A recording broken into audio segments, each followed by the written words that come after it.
Welcome back to the Pleb Underground. I hope everybody had a great weekend. On Friday, we got a little bit of a bombshell from the state of Arizona, more specifically from Governor Katie Hobbs. So, of course, had to do some digging, right? Had to do some diving into this. I mean, I understand that when it comes to the partisan politics, there's going to be the typical knee jerk reaction. Oh well, she's a Democrat. Oh well, he's a Republican, stuff like that.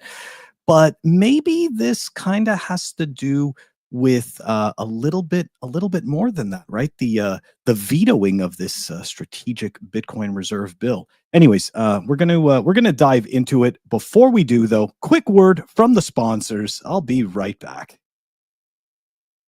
Head on over to Archimedes Emporium. They make absolutely beautiful Bitcoin branded products. They just dropped their first one. It is the solid aluminum Bitcoin clock. I had to get my hands on it so that I could show it to you guys.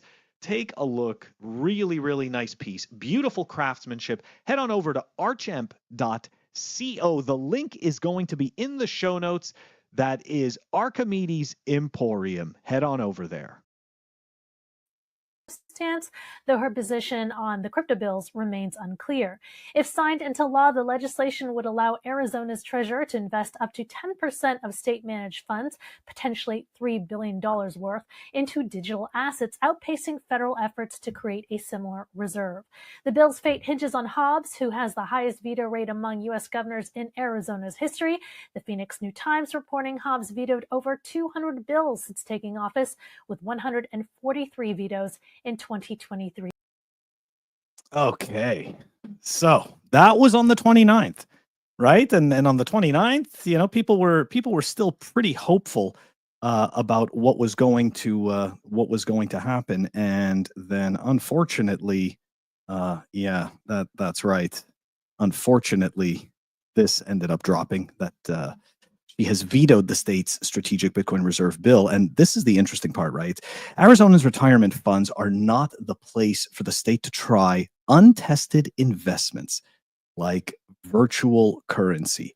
Now, before, when I was starting to dive into this, I kind of took the stance of, oh, well, yeah, I'm not really surprised, right?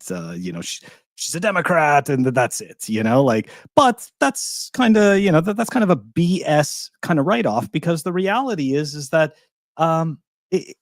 it's not just black and white like that, right? Like it doesn't make a difference what party you vote for or anything like that. If you believe in the properties of Bitcoin and you believe in what it actually means as a freedom tool, then it doesn't make a difference, right? It doesn't make a difference what party you're actually from. So, but the thing is this, right? Is that if we go back, we can actually see that Governor Katie Hobbs does have a bit of a track record of hostility towards Bitcoin, right? So if we take a look right here, back in 2023, Hobbs vetoed Senate Bill 1236, which aimed to prohibit local governments from taxing residential cryptocurrency mining operations, right? So right there, you can see back in 2023 already, he's already taking a stance against Bitcoin mining. Okay. Now you may think to yourself, well, is that enough? So I did a little more digging and I ended up finding this as well. Okay. So I don't know how many people are talking about this. I don't even know necessarily if if this really, if this actually matters. Oh, hold on a second here. There we go. Okay.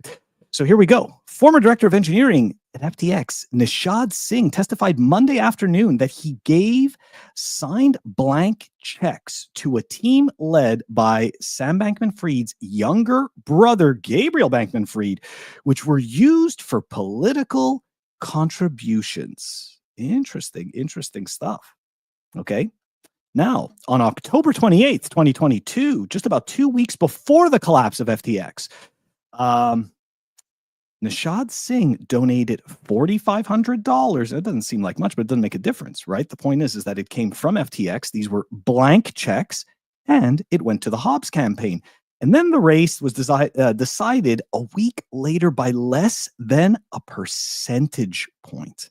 It's kind of interesting, isn't it? It's kind of interesting. Nobody's talking about that. Anyways, Nishad Singh donated directly to Hobbs, and according to his testimony today, which was a few years ago, he was specifically doing so as part of a straw donor scheme that involved blank checks. Okay, so that's pretty interesting stuff. So when we look at, or at least when I look at Katie Hobbs' position on the Bitcoin Strategic Reserve, and when she's talking about these untested investments, my personal belief is that she's a little bit skittish due to her, I'd say, non-direct involvement with FTX. Anyways, that to me, I thought was pretty interesting. I find it also interesting that not too many people are talking about it. Now, another piece to this, even though she vetoed this bill, right? There was a tweet from fellow Bitcoiner Dom Bay, and he pointed out something very interesting here. Right, is that the top state pension MSTR holders, right, is actually Arizona State, the state retirement system. So now, of course, right, I am not equating MSTR to actually owning Bitcoin. I know the MSTR bros try their best to make it seem like it's the next best thing and it's just as good as Bitcoin, if not better. But the reality of the situation is that it's not. It's just derivatives. But it doesn't matter. Because in terms of perception, okay, Arizona actually holds those shares. So this kind of makes Governor Katie Hobbs look a little bit maybe like a hypocrite, maybe makes it look like she doesn't know what she's talking about. But I do think that the fact that this is making a lot of noise, I know that it's making a lot of noise right now, specifically in Bitcoiner circles, but I think that it's going to help and make a lot more noise going forward, because Texas essentially is the closest to having an official strategic Bitcoin reserve. That's actually, you know what? Let me back up. That's kind of the other point to all of this, right? As we pay attention to the cheerleaders in the space and the people who constantly hype all of the amazing news, the reality is that as of right now, right, as of May 4th, 2025, there is no strategic Bitcoin reserve bill signed into law by any state. They are at varying parts in their processes, but not a single one has been signed. Okay? So obviously, if we're going to place our bets, I'm going to say that Texas does it first. But yeah, contrary to all of the rosy framing, nobody has actually signed anything. Oh, let me check some. Hey, there we go. Got some comments. Hey, what's up, guys? Thanks for joining. Yeah, you know what? I was actually going to do a clip about this, and then I was like, you know what? I'll just go live. It's just so much. Yeah, I just find it flows better. It flows better when we do it live. Okay, let's do it live. Okay. So yeah. All right. So the grand takeaway from all of this, look, Bitcoin is for enemies. Obviously, I'm not a cheerleader for the state, okay, or anything like that. That is, yeah. See, look, salty crayon. That's right. There is no evidence of gold in Fort Knox. It's true. It's actually true. And in all fairness, if you speak to people who have actually gone down into those buildings, they all tell you a little different story than what's actually there. They'll talk to you about data farms. Anyways, just saying. Who knows. But yeah, the whole point of the whole point of all of this is that, look, the states, they're going to end up adopting Bitcoin, okay, whether we want them to or not. I personally couldn't care less if the government actually adopts Bitcoin. For me, it's about the freedom enabling properties that it offers me. I've told you guys my story before. For the people that don't know, I used Bitcoin as a medium of exchange, but I was also a person who was debanked in Canada by my bank, right? And my bank was Royal Bank of Canada at the time. And I was debanked by them because of my employer. No questions were asked. My account was frozen And that was it. And Phil was fucked. There you go. Have fun. So I learned really quick at the age of, I think I was 19 or 20. My money wasn't mine, right? I had been storing my money in the bank, and it just, like, it was gone. So for me, Bitcoin is all about these freedom enabling properties. And the reality is that the states, okay, they're going to do whatever it is they're compelled to do. The reason why I wanted to do this clip is because I understand that there's a lot of noise. I understand that the echo chamber is screaming to everyone that all of these states are going to adopt Bitcoin. It's all coming.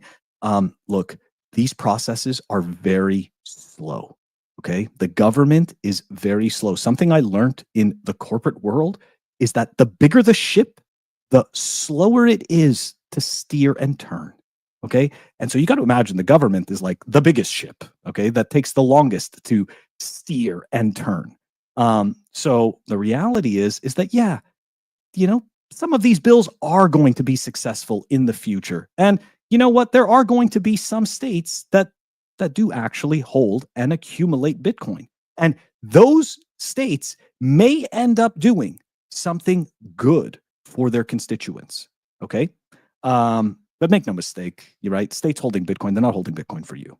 Okay. Like the same way that you're not holding Bitcoin for somebody else. Okay. Like you're holding Bitcoin for yourself. You're doing this for you. Okay. Bitcoin hijacks the selfish incentive and it ends up working for everyone else as well.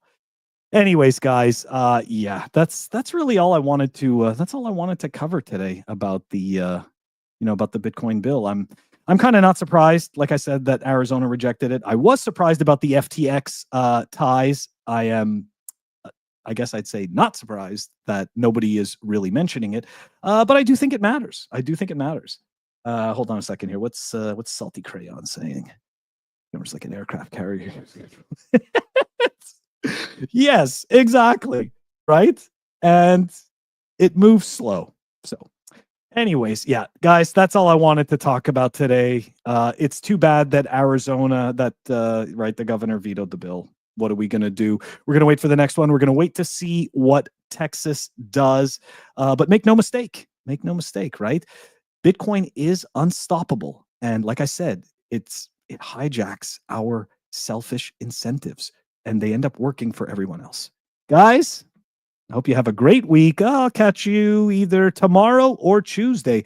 Plan on having a fellow content creator come and join me for a little chat. Anyways, take it easy, guys. Peace.